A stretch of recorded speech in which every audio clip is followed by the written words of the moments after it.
Hello and welcome to the 18 WJTS News for Monday, March 3rd, 2025. Thank you so much for choosing us for your local news coverage this evening. I'm Kaitlyn Neukam reporting.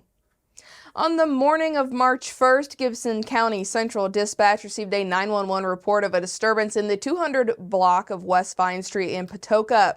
Multiple law enforcement officers from the Gibson County Sheriff's Office and Princeton Police Department were dispatched to the scene. Upon arrival, Deputy Quentin Might met 31-year-old Frank Doty of Princeton in front of the residence.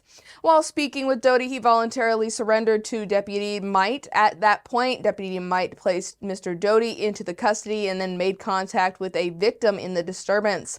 Upon speaking with the victim, Deputy Might contacted detectives with the Gibson County Sheriff's Office and they began a thorough investigation into the incident. At the conclusion of the investigation, Doty was placed into custody and transported to the Gibson County Jail, where he was charged with battery with serious bodily injury, battery with a prior conviction, battery in a presence of a child, intimidation with a deadly weapon, strangulation, and interference with the reporting of a crime. The Dubois County Democratic Party has announced new leadership signaling a commitment to progress and community advocacy.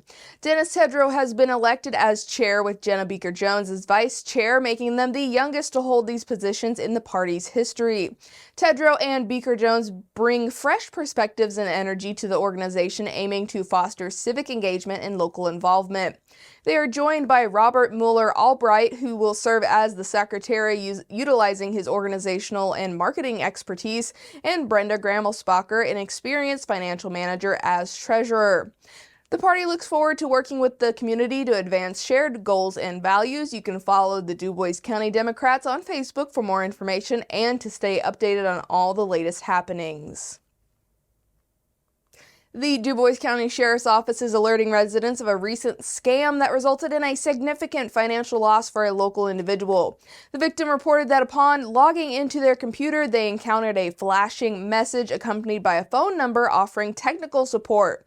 After dialing that provided phone number, the individual was informed that their checking account had been compromised. The scammer instructed the victim to withdraw all funds from their checking account and deposit them into a Bitcoin machine, promising that the money would be returned the following day. Trusting this guidance, the victim withdrew the funds, deposited them into two separate Bitcoin machines, and while remaining on the phone with the scammer, they provided the necessary serial numbers and codes. This allowed the scammer to access and steal the deposited Bitcoin. In light of this incident, the Dubois County Sheriff's Office emphasizes the importance of safeguarding personal and banking information. They advise residents to refrain from sharing such details over the phone and recommend immediately disconnecting any suspicious calls. Before taking any financial action based on unsolicited advice, individuals are urged to consult with family members or contact law enforcement for guidance. For assistance or to report potential scams, residents can reach the Dubois County Sheriff's Office at 812-482-3522. Geoforce Utility Technologies is set to commence utility pole inspections for Dubois Rural Electric Cooperative or REC members starting today. The inspections will span several months and cover the areas of Birdseye, Mentor, Wickliffe, Eckerly, Tazewell, West Fork, Mifflin, and Sulphur. The inspection process involves excavating around the base of most poles to assess below the ground line and drilling into the pole to evaluate its internal integrity. The preventative maintenance program is essential to ensuring the safety and reliability of the distribution system. Residents with questions or concerns as crews operate in these areas are encouraged to reach out to the Dubois REC. The Crawford County Highway Department has announced that Bridge 45, commonly known as Long Bridge, located in Alton, will be temporarily closed for deck repair starting today, March 3rd. The closure is expected to last approximately 18 days, with the bridge slated to be reopened by March 21st, pending any scheduled changes. Motorists are advised to plan alternative routes during the closure and monitor updates for any adjustments to the timeline. Additional announcements will be shared through local media platforms. State authorities have recently posted new speed limits along State Route 261 in Warwick County, introducing reduced speeds during school hours. The updated regulations now require drivers to slow to 25 miles per hour on school days between 7 and 9 a.m. and 2 and 4:30 p.m. The busy thoroughfare experiences significant traffic during the morning and afternoon hours, coinciding with school arrival and dismissal times. Officials implemented these changes to enhance safety for students and pedestrians in the area. Law enforcement encourages all motorists to comply with the new speed restrictions. The reduced limits are specifically designed to protect children during peak school traffic periods when pedestrian activity is highest near the roadway. Vincennes University has recently announced they will be recognizing former Indiana Governor Eric Holcomb with an honorary doctorate in public service. The VU Board of Trustees approved the honor during its meeting in French Lick on Tuesday, February 25th. The honorary doctorate will be conferred upon Holcomb during the VU spring commencement on Saturday, May 3rd at the Vincennes campus in the PE complex.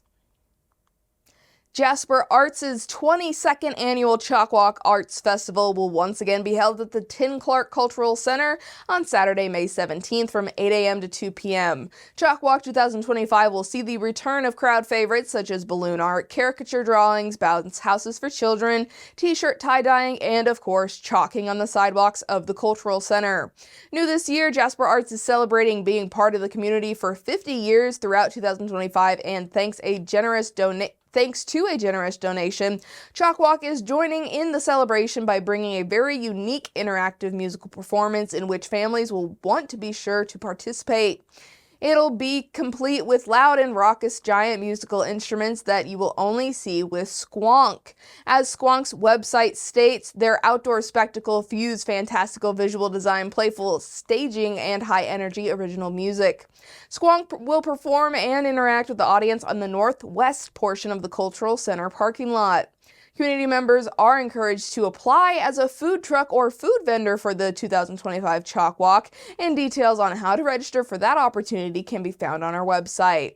The annual Chalk Walk is supported by many local businesses and individuals, including Papa John's Pizza of Jasper, the Jasper Walmart, Meyer Distributing Incorporated, Hoosier Hills Credit Union, and others.